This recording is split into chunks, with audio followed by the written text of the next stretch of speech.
I never thought that caregiving could change me. I stepped up because someone had to, but what I didn't expect was how much I would change along the way. Here's something surprising. Caregivers are at a higher risk of stress-related illnesses, but studies also show that caregiving can increase resilience, patience, and even lead to personal growth. And because of that, this video is going to be great for you in two ways. Number one, you'll hear the unexpected life lessons I learned that made me a better person. And number two, you'll get practical strategies that will help make your caregiving journey smoother. If you're feeling overwhelmed, exhausted, or wondering if you're doing this right, you're not alone. I've been there and I want to share what I wish I had known.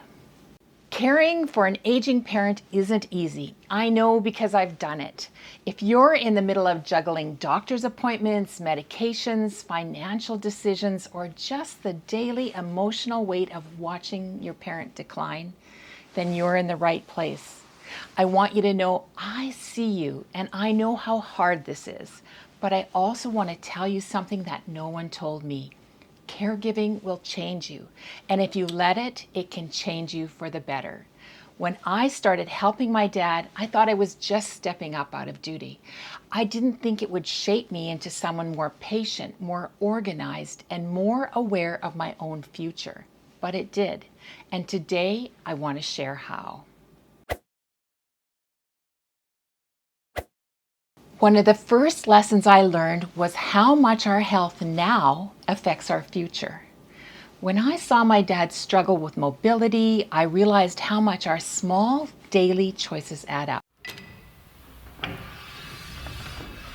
If I'd only known earlier how important movement is, watching him, I started making changes, more walking, stretching, strength training, because I saw firsthand what happens when we don't.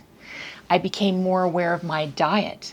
My dad's nutrition changed as he aged, and suddenly I had to think about fiber, hydration, and protein, and I thought, why don't I do this for myself too?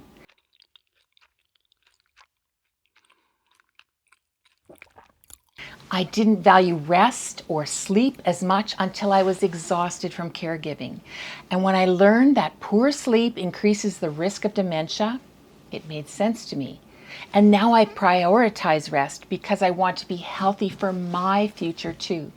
If I had to start over again today, I'd take my own health more seriously sooner. I was sure I was right when I thought we had plenty of time to figure out finances and figure out the paperwork. But I was wrong. Nothing prepares you for the moment when you need a power of attorney, a will, or a plan for long-term care. If I had known how complicated applications, insurance policies, and estate planning were, I would have started these conversations with my father years earlier. And when my dad needed more care, I learned how expensive assisted living can be. You know, the average cost around here is more than $4,000 a month for housing, and more on top of that for nursing care. There are so many expenses. I learned to budget for caregiving expenses as well.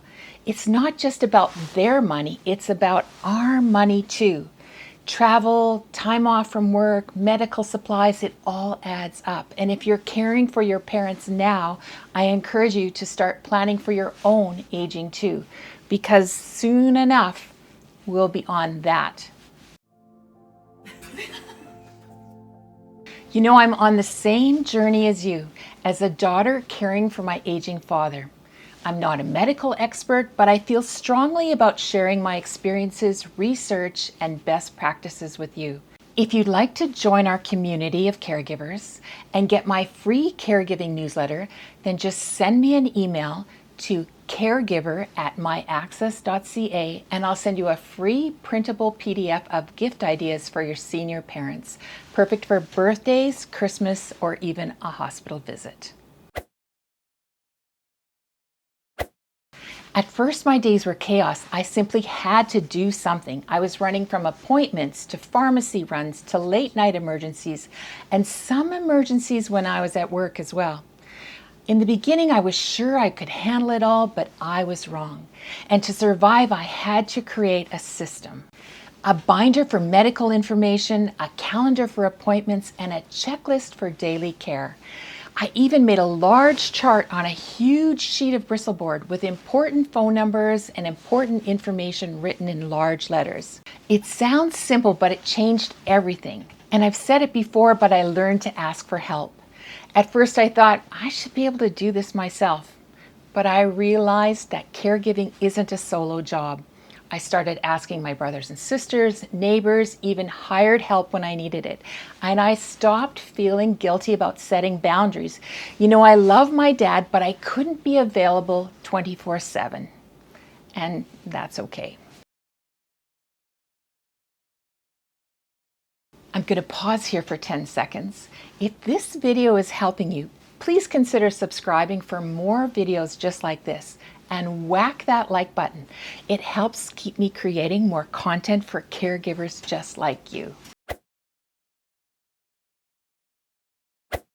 I used to think I had good instincts, that I always knew what was best, but caregiving humbled me. I had to learn to work around my dad's schedule, not mine. If he needed more time to eat, to get dressed, or to process a conversation, I had to slow down. I learned that I couldn't force independence on him. There were things I wanted him to do on his own, but his body just wouldn't cooperate. So instead of pushing or guilting or cajoling him, I had to accept it and I had to let go of my pride.